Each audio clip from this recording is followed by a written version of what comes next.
Whew, this is going to be tough. I have an addiction.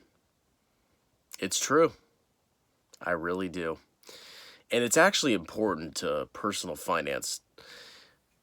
It's good in one way, and in another way, it's really bad.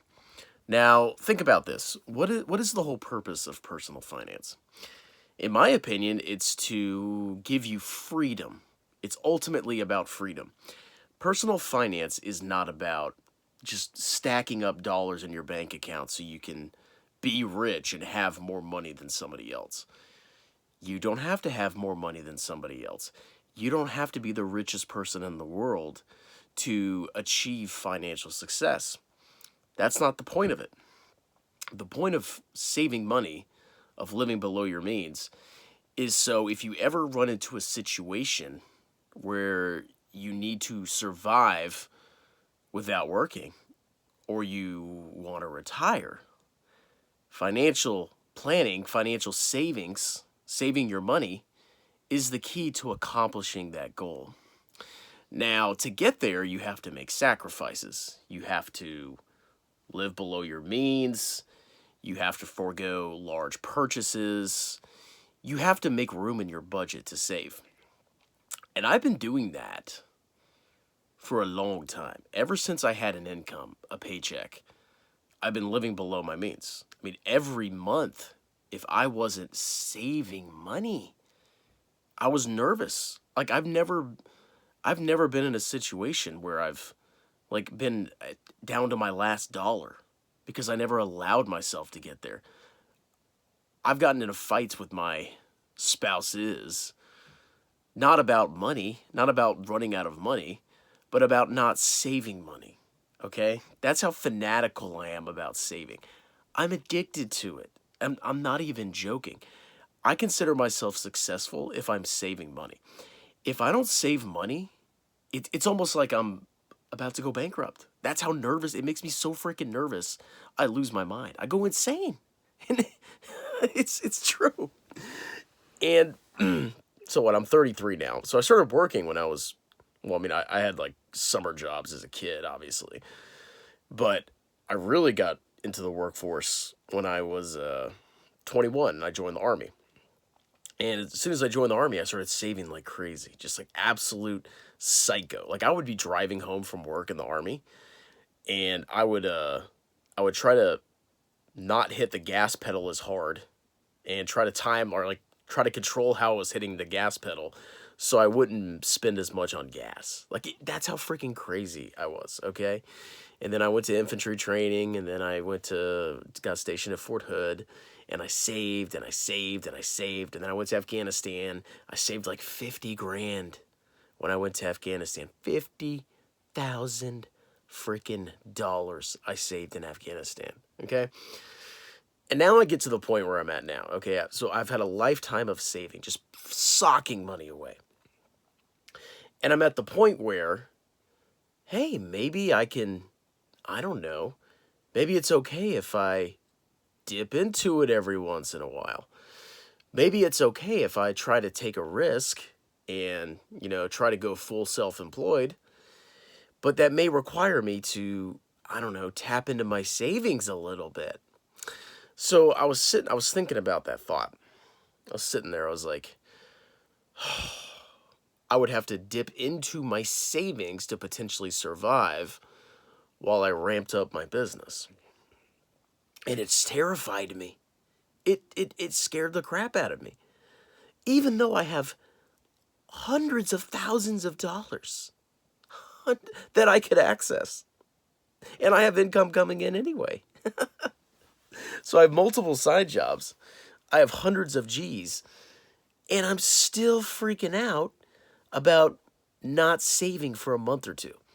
And then I realized, I was like, I really do have an addiction. It's a problem that is actually holding me back. And my addiction is that I have to save every single month. There isn't a month where if I don't save, I feel okay about it. Like that's a legit problem because imagine if you want to start your own business, right? When your business first starts, you're going to have a lot of expenses. You're not going to have a lot of revenue. It's going to be tough. It's going to be tough.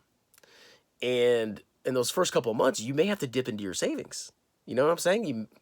If you're operating at a loss, I know people that invest in like cloud stocks don't understand this, but if you're operating at a loss, the cash has to come from somewhere. And when you're an individual, the cash has to come from your savings or debt, obviously, which I would never go into debt. Ever. But that's just how it is. And if you're not willing to like dip into your savings a little bit to start a business, you're never going to take the risk to do it.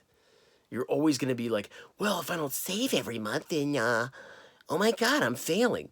And it's like, okay, intellectually, you know that if you're starting a business, you could potentially make way more than you ever did as an employee. Ever.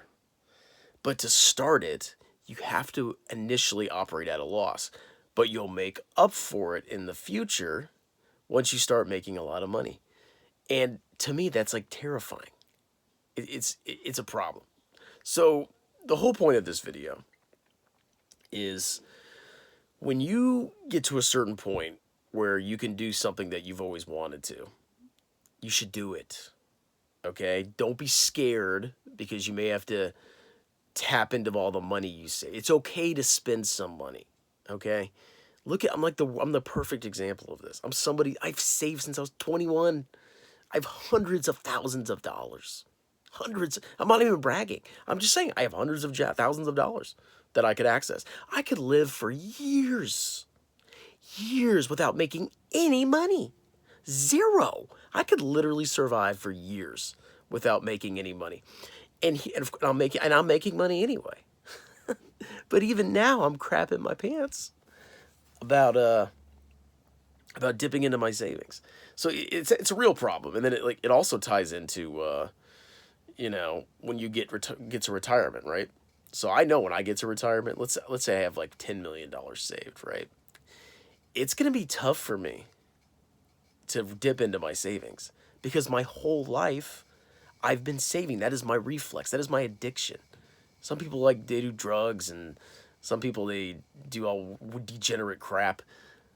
I just save. That's what I do. Okay, so I know in retirement I think it could potentially ruin my retirement because I'm so obsessed with making sure that my 10 million doesn't go down to 9 million and a half. So this is just food for thought. Okay, if you're working a W-2 job and you become a saver, you gotta accept that you may have to dip into your savings a little bit. It's not the end of the world, but that's just how it is. Okay. So just some thoughts I had. Let me know your thoughts in the comments. Am I being a bussy? Is it okay if I take a couple grand out of my savings to sustain myself so I can launch my own business? Is that okay? Or am I being insane? You tell me. Cheers.